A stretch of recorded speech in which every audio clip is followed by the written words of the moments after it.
Guille. Gracias por toda la información. Espero que esto ayude a muchísimas personas en donde nos estén viendo en Nicaragua, en Honduras, en la misma Guatemala. Ojalá les ayude esta información que nos trae Guillermo Arduino. Ojalá que sí, porque te voy a ser muy sincero, Guille, muy sincero.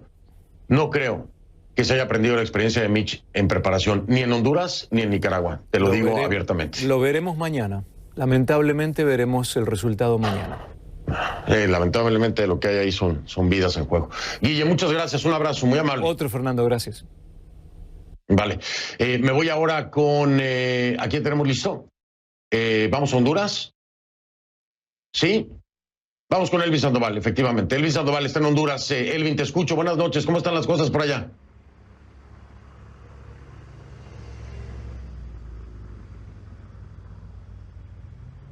Elvin, ¿me escuchas? Buenas noches. Adelante, por favor. Gracias. Buenas noches, Fernando. Pues quiero decirle que Honduras está en alerta roja desde este domingo ante el inminente impacto que tendrá Iota en nuestro país. Tegucigalpa por los momentos está tranquilo, sí ha comenzado a llover en los departamentos que están en la zona costera, en el sector atlántico del país. De acuerdo a los informes de las autoridades de gobierno, las lluvias comenzaron esta tarde con vientos ya fuertes debido a las bandas de impacto que está dejando Iota. Este fenómeno natural, Fernando, va a ingresar por la zona oriental, que es fronterizo con Nicaragua a Honduras. Se tiene previsto que lo haga mañana, martes. Cruzará pues 5 departamentos. Esa es la ruta que tiene para salir por la zona sur. Uno de esos departamentos, de acuerdo a las autoridades de la Comisión Permanente de Contingencias COPECO, será Francisco Morazán, precisamente aquí Tegucigalpa.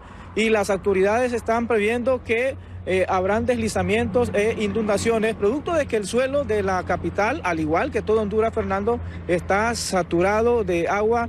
Esto debido al el huracán, tormenta y luego depresión que pasó por Honduras, ETA. Esto dejó los suelos saturados de agua y por eso es que se prevé que hayan inundaciones en este sector. Las lluvias van a comenzar, según las autoridades, mañana por la mañana. Se ha dado ya la evacuación obligatoria a nivel nacional de todas las personas que viven en las zonas de riesgo, en las riberas de los ríos o quebradas, esto para evitar incidentes como las muertes que ocurrieron en el huracán ETA. De manera, Fernando, que por el momento aquí en Tegucigalpa una pequeña brisa, el cielo aún no está gris, poco a poco se va tornando gris.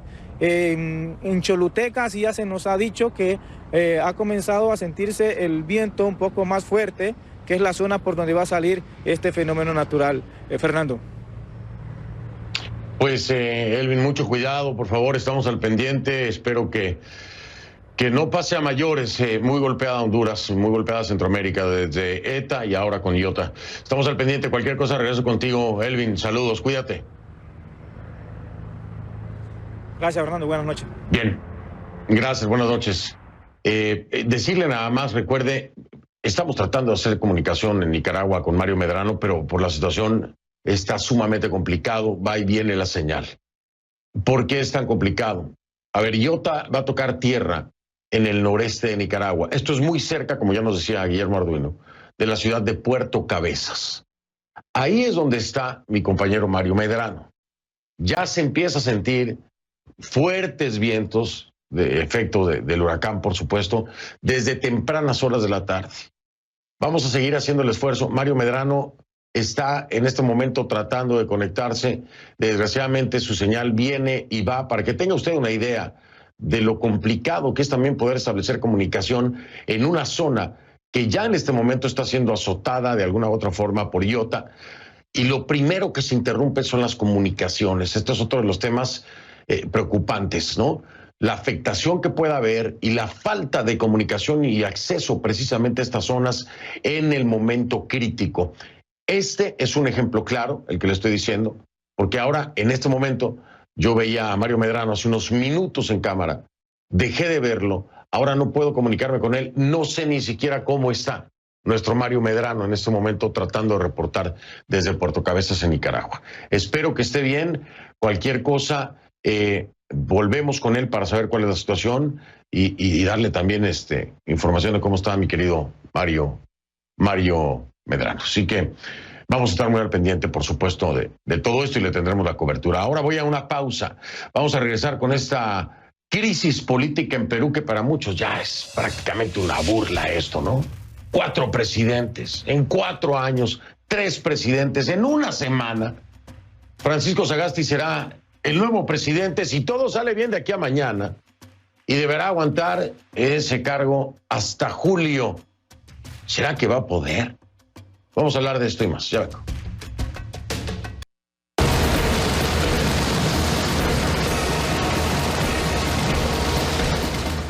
Hemos podido establecer comunicación ya con nuestro Mario Medrano, que se encuentra en Puerto Cabezas, allá en Nicaragua. Mario Medrano, buenas noches, te escucho, adelante, es bueno saber que estás bien. Fernando, un placer saludarte, aunque en estas condiciones. Desde cerca de las 4 de la tarde no hay luz eléctrica en todo Puerto Cabezas y las comunicaciones a través de medios electrónicos tampoco es posible. Es algo bien complicado. Un poco las características del sector, pero también el incremento de los vientos y las lluvias. Te cuento, empezó como a eso de las 5 o 6 de la tarde, fuertísimas ráfagas de viento que han ido incrementando su fuerza, y en este momento podemos escuchar el viento, los árboles, pero también el sonido de los techos que caen. Como recordarás, en esta zona de Puerto Cabezas, que está situada a unos 550 kilómetros al noreste de la capital, las condiciones en las que viven las personas son como muy precarias, son casas hechas a base de madera, con láminas de zinc, que a veces no están muy bien soportados y que no toleran esta inclemencia de los vientos que rondan los 260 kilómetros por hora que trae este potente huracán que entró o está por entrar. Inicialmente se había dicho categoría 5. Así está la situación. Las personas están resguardadas en sus domicilios, están también en refugios que se han habilitado por parte de autoridades de emergencia y también de iglesias de varias denominaciones, a las cuales desafortunadamente no tenemos acceso. Esperamos que cuando esto pase, por poder relatarles todas esas duras experiencias que en este momento están viviendo las personas que seguramente verán más afectadas sus viviendas y su vida personal, porque es el segundo huracán que toca esta zona de nuestro país en 13 días, Fernando.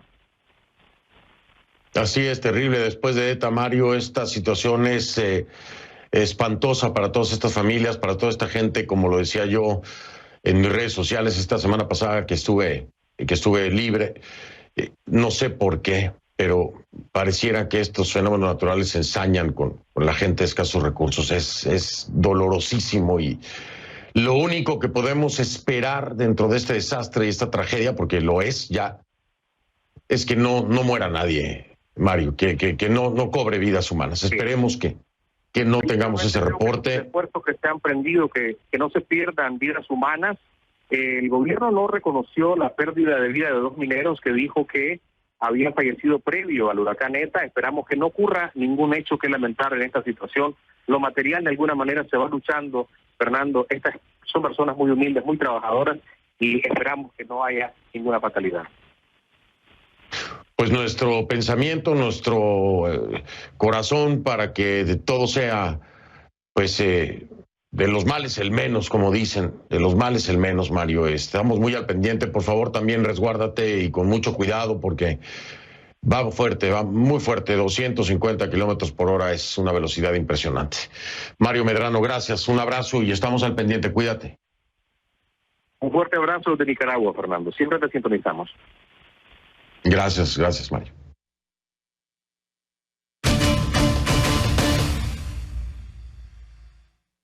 Por supuesto, estamos muy pendientes de lo que ocurra con Iota. Vamos a dar paso a nuestro segundo tema central de esta noche, Perú, la crisis. La etiqueta es ConcluPerúCrisis, el hashtag ConcluPerúCrisis. Sus comentarios a mi cuenta en Twitter, @soyfdelrincón, @soyfdelrincón. Si se lo digo y usted no está enterado, no lo creería. 4 presidentes en 4 años. 3 en apenas una semana. Parece broma. Parece un insulto, ¿no? Para la estabilidad de cualquier país. pero esa es la realidad política de Perú. Un país que está intentando dejar atrás la inestabilidad, pero lo que hace es traer más. Y no es la gente, no. Es la clase política, es la estructura de poder. Además de un vacío de poder. Con un nuevo nombramiento, ¿no? Dicen, no habrá vacío de poder. No, ya lo hay. En este momento lo hay. El lunes el Congreso eligió por 97 votos a favor y 26 en contra, el día de hoy, pues, al nuevo titular del Parlamento, que es Francisco Sagasti. El mismo hombre que mañana martes va a juramentar el cargo de presidente de la República. Vamos con Jimena de la Quintana, está en Lima, nos tiene este informe. Francisco Sagasti ha juramentado como nuevo presidente del Congreso y a partir de mañana a las 4 de la tarde juramentará como nuevo presidente de la República. Recordemos un poco la historia del país de los últimos 4 años, que en este tiempo ha tenido ya 4 presidentes de la República, solo 3 o solo en la última semana 3. Este gobierno inició con Pedro Pablo Kuczynski, quien se vio obligado a renunciar luego de que el Congreso intentó vacarlo 2 veces. Tras ello asume la presidencia su vicepresidente Martín Vizcarra. Y luego Martín Vizcarra es vacado, destituido por el Congreso de la República el día lunes. El martes, según la sucesión, según lo que dice la Constitución, debía asumir la presidencia de la República el presidente del Congreso y eso fue lo que ocurrió. Manuel Merino asumió la presidencia del país. Sin embargo, tras ello se dieron una serie de protestas en el país. Los manifestantes no defendían a Martín Vizcarra, sino lo que decían es que debía respetarse la Constitución y que lo que se había hecho en el Congreso no iba en ese mismo sentido. Francisco Sagasti ha juramentado entonces tras estos hechos el día de hoy y lo primero que hizo como presidente del Congreso, mañana presidente de la República, fue referirse justamente a estas protestas que se dieron todos estos días y que llevaron a que el expresidente Manuel Merino renunciara a la presidencia de la República. ¿Qué dijo Sagasti una vez que juramentó como presidente del Congreso? Dijo: hoy no es un día de celebración porque hemos visto la muerte de 2 jóvenes, refiriéndose a 2 personas que murieron durante la protesta el día sábado. En protestas, estos 2 jóvenes dice que murieron en protestas expresando su punto de vista, planteándolo democráticamente y prácticamente sin violencia. No podemos cambiar eso, pero sí podemos tomar medidas para que esto no vuelva a suceder. Desde Lima, Jimena de la Quintana. Gracias a nuestra Jimena de la Quintana desde Lima. A ver, aunque el ascenso de Sagasti a la presidencia podría considerarse efímero, su carrera política no lo es. Sagasti tiene décadas de experiencia en el ámbito nacional e internacional, además de una larga carrera académica. Nuestra Kay Guerrero nos tiene el perfil de quien será, a partir de mañana, si todo sale bien, el próximo presidente del Perú. Francisco Rafael Sagasti Hochhausler. Francisco Rafael Sagasti es un autor, ingeniero e investigador que este martes asumirá la presidencia interina de Perú. Sagasti, egresado de la Universidad Nacional de Ingeniería de Perú, nació en Lima el 10 de octubre de 1944. Su expediente académico y político se extiende por décadas. En los años 70 se desempeñó como vicepresidente del Directorio de Investigación Tecnológica, Industrial y Normas de Perú y más adelante fue asesor del Ministerio de Industria y del Ministerio de Relaciones Exteriores. Curiosamente, en 1996 fue uno de los secuestrados por el grupo guerrillero Movimiento Revolucionario Tupac Amaru durante la dramática toma de rehenes en la Embajada de Japón en Lima. En el campo internacional, Sagasti también ha dejado huella.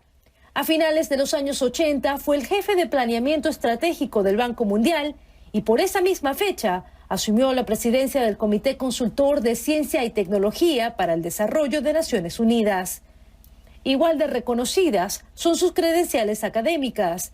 Sagasti ha impartido cátedra en la Universidad del Pacífico y en la Pontificia Universidad Católica del Perú, en el Instituto de Empresa en Madrid, en la Universidad de Pensilvania y en la Universidad para la Paz en Costa Rica. Su regreso a la política peruana se oficializó en marzo de 2020, cuando se unió como congresista al listado del Partido Morado, un partido de centro-derecha con una pequeña presencia en el Congreso. Es uno de los 19 congresistas que votó en contra de la destitución de Martín Vizcarra, asegurando que la medida demostraba un carácter ilegítimo y desestabilizador. Que presento mi renuncia irrevocable. Este lunes, tras el bizarro ascenso y posterior renuncia de Manuel Merino como sucesor de Vizcarra, Sagasti fue elegido por la mayoría absoluta del Congreso como presidente transicional hasta julio de 2021, cuando un nuevo presidente asuma funciones tras los comicios del próximo mes de abril. Key Guerrero, CNN, Atlanta. Gracias a nuestra Key Guerrero por el perfil del señor Sagasti. Vamos a una pausa. Al regresar voy a conversar con Mirta Vázquez. ¿Quién es? Bueno, actualmente es la primera vicepresidenta del Congreso del Perú. Pero mañana se convertirá en la presidenta del Congreso. Voy a hablar con ella al regresar. Moderna anunció que su vacuna experimental tiene una efectividad de un 94,5%. La farmacéutica es la segunda en hacer un anuncio de este tipo. La semana pasada, Pfizer informó que la efectividad de su vacuna era superior al 90%. Ambos fármacos parecen similares. Sin embargo, la vacuna de Moderna tiene dos ventajas sobre la de Pfizer. La de Pfizer debe mantenerse a una temperatura de menos de 75 grados Celsius, lo que dificulta su distribución. Los congeladores de las farmacias y las oficinas médicas no tienen congeladores tan potentes. En cambio, la vacuna de Moderna se mantiene a menos de 20 grados Celsius y además se puede guardar hasta 30 días en el congelador, mientras que la de Pfizer solo aguanta 5 días.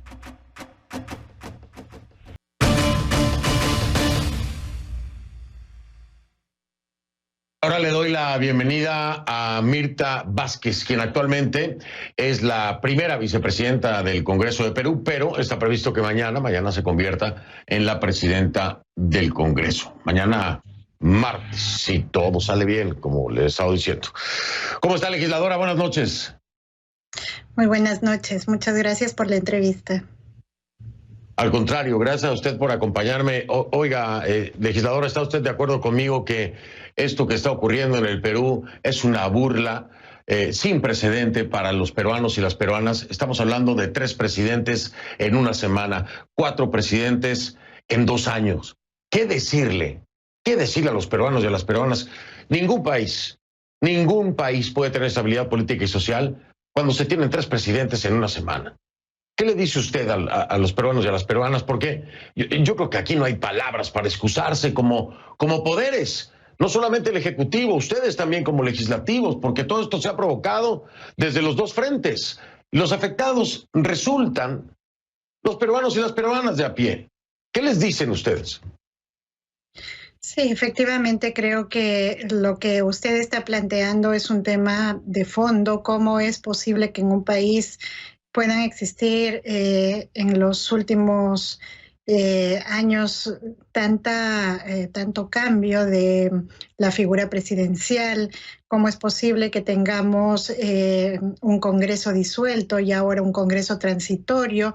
Y además que estemos generando desde estos poderes una serie de crisis que llevan al país al límite. Yo creo que eso se explica en varias razones, ¿no? Una de las principales razones es que en el Perú todavía las instituciones democráticas, los partidos políticos tienen mucha fragilidad, y eso también pasa porque muchos de estos partidos políticos han sido muy filtrados por la corrupción. Entonces resulta que en los poderes del Estado, como en el Ejecutivo, como en el Legislativo, finalmente entran una serie de representantes que están involucrados con estos actos tan cuestionables, y una vez que se descubren, pues teniendo además instituciones frágiles, lo que pasa es que toca generar además a fuerza de una serie de procesos de protesta, de lucha, muchas veces toca tomar estas decisiones como tan radicales, ¿no? El año pasado se disolvió un congreso porque estaba seriamente involucrado con temas de corrupción. Ahora se ha cambiado una figura presidencial porque también en realidad habían serios indicios de que el presidente Vizcarra estaba involucrado con temas de corrupción. Y eso fue aprovechado por fuerzas políticas que tenían intereses subalternos para provocar una vacancia, dado que también, digamos, constitucionalmente tenemos algunos mecanismos que no están claros dentro de nuestra propia norma legal y que justamente son aprovechados para que sean utilizados de manera arbitraria. Y ahí, legisladora, y ahí quería llegar, quería que fuera usted la que me diera el punto de partida, ¿no? Yo lo he dicho muchas veces y soy un crítico de esta absurda capacidad y poder que puede tener un legislativo sobre el ejecutivo con una moción de vacancia por incapacidad moral y que puedan quitar y poner a un presidente. Yo no estoy diciendo aquí que nadie sea inocente, que Vizcarra sea inocente, que no. Hay investigaciones, hay un poder judicial que se debe de encargar de determinar quiénes son o no responsables o corresponsales de crímenes, de delitos, de corrupción. Pero cuando se están usando las fuerzas políticas claramente dentro del legislativo, con este pretexto constitucional, me parece que aquí hay algo más fuerte y más grave de fondo, legisladora.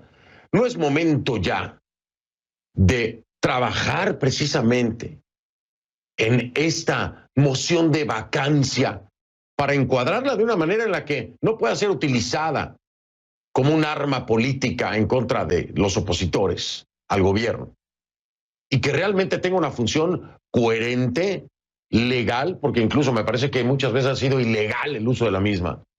Pero ¿no cree usted que ya es momento de agarrar al toro por los cuernos? Porque nadie lo ha hecho, legisladora. Nadie lo quiere hacer. Nadie se quiere meter con el tema de la moción de vacancia y encuadrarla, enmarcarla, definirla.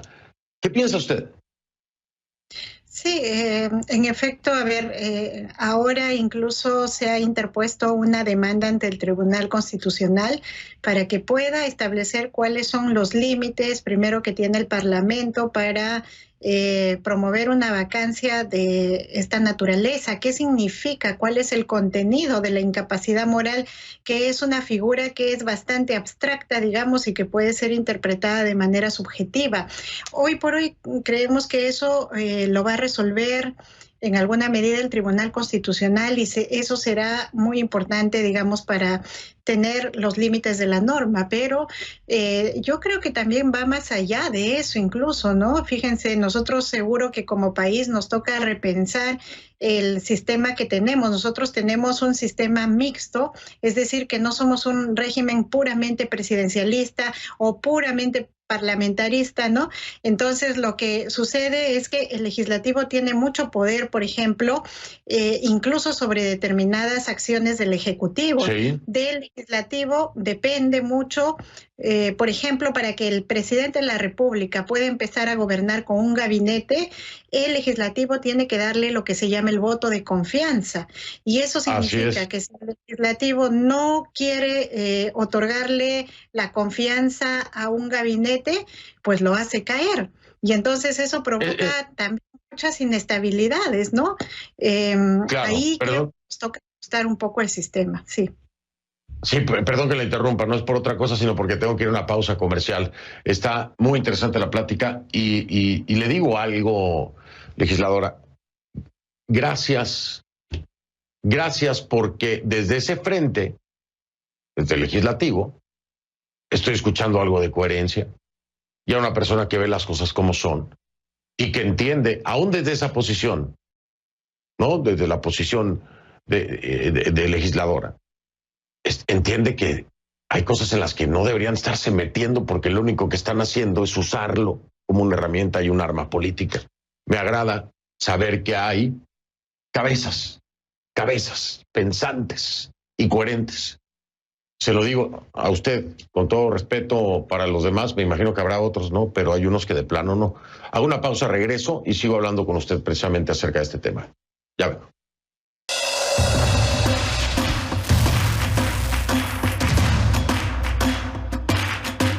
Estamos de vuelta, estoy con Mirta Vázquez, perdón. Es la primera vicepresidenta de la mesa directiva, de la nueva mesa directiva en el Congreso y en el Perú. Voy a cambiar un poquito de tema nada más porque quiero aprovechar el tiempo. La he escuchado con mucha atención. Sé que muchos peruanos y peruanas lo han hecho también.